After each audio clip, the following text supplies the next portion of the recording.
இன்றே டவுன்லோட் செய்து உங்கள் ஃபேவரட் ஷோக்களை என்ஜாய் பண்ணுங்க. குடும்பம்னு இருந்தா மருமக இல்லாம எப்படி? நீயும் வந்துட்ட, உன் கையால பூஜையும் நடந்தது. ரொம்ப சந்தோஷமா இருக்குமா? உண்மையிலேயே இது எல்லாத்துக்கும் அமரேந்திர தாத்தா மட்டும்தான் காரணம் மாமா.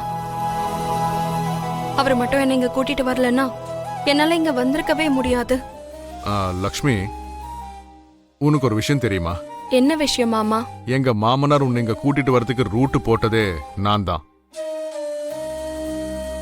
நீங்க என்ன சொல்றீங்க மாமா? நாங்க இங்க வர்றதுக்கு முன்னாடியே நான் எங்க மாமனாருக்கு ஃபோன் பண்ணேன்.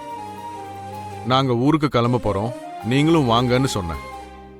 ஆனா எப்போ போக போறோங்கிற விஷயத்த மட்டும் சொல்லல. அதனாலதான் நேரா அவரு அங்கேயே வந்துட்டாரு. அங்க நீ மட்டும் தனியா இருந்ததுனால அவர் கண்டிப்பா உன்னை கூட்டிட்டு வருவாருன்னு எனக்கு தெரியும். அதனால்தான் இப்படி ஒரு பிளான் போட்டேன். இதெல்லாம் எதுக்கு பண்ணீங்க மாமா? ஏன்னா நீ இந்த வீட்டோட மருமக லக்ஷ்மி. நந்தன் குடும்பத்தோட மருமகளா உனக்கு கிடைக்க வேண்டிய மரியாதை உனக்கு கிடைக்கணும். நீ செய்ய வேண்டிய காரியங்கள் எல்லாம் நீ உன் கையால தான் செய்யணும்.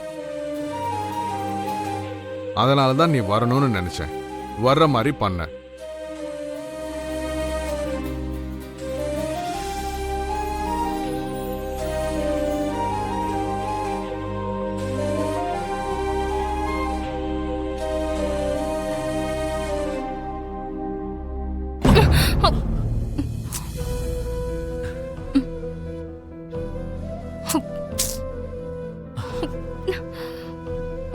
ஒரு நிமிஷம் இருங்க. ஏன் இவ்ளோ தடுமாறுறீங்க? தடுமாறுறது நீ, தலைவலியை உருவாக்குறது நீ.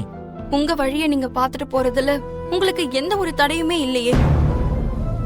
அப்புறம் என்ன இப்ப புதுசா எந்த வழியில போறதுன்னு தடுமாறுறீங்க?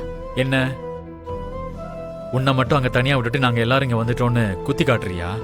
நான் குத்தி காட்டினாலும் குத்தாம பேசினாலும் உங்களுக்கு விஷயம் தெளிவா புரியுதுன்னா நீங்க பண்ண தப்பு உங்களுக்கே தெரியுதுன்னு தானே அர்த்தம். இங்க பாரு லக்ஷ்மி, சுட போகுதுன்னு தெரியும் போது நெருப்ப, வாய் கெட்டு போயிரும் நினைக்கிறப்ப உப்ப தூரமா தான் வைக்கணும். இதுவும் அப்படிதான். சில தவிர்க்க முடியாத சூழ்நிலையில தேவையில்லாத பிரச்சனைகளை உருவாக்குனா அதுல இருந்து விலகி இருக்கிறதான நல்லது. இப்ப நீங்க எதை பத்தி பேசுறீங்க மித்ரா? சஞ்சனா விஷயத்துல நீ உருவாக்குன பிரச்சனை இன்னும் புகஞ்சுக்கிட்டு தான் இருக்கு. அப்படி இருக்கும்போது நீயும் இங்க வந்து அதே பிரச்சனையை வச்சு இன்னொரு புது பிரச்சனையை உருவாக்குனா சஞ்சனாவோட கல்யாணம் நிக்கிறதுக்கான வாய்ப்பு இருக்கு. அதனால்தான் தேவயானி சித்தியோட பயத்தை புரிஞ்சுக்கிட்டு உன்னை அங்கே விட்டுட்டு வர வேண்டியதாயிடுச்சு. அப்போ தேவையில்லாம நான் தான் பிரச்சனையை உருவாக்குறேன்னு நீங்களும் நினைக்க ஆரம்பிச்சிட்டீங்களா? எனக்கு இவ்ளோ நல்லா புரிஞ்சு வச்சிருக்கிறதுக்கு ரொம்ப சந்தோஷங்க. நீ என்ன புரிஞ்சுப்ப நினைச்சேன். ஆனா இன்னும் அதே மிஸ் அண்டர்ஸ்டாண்டிங்ல தான் இருக்கு. இதுக்கு மேல எதுவும் பண்ண முடியாது.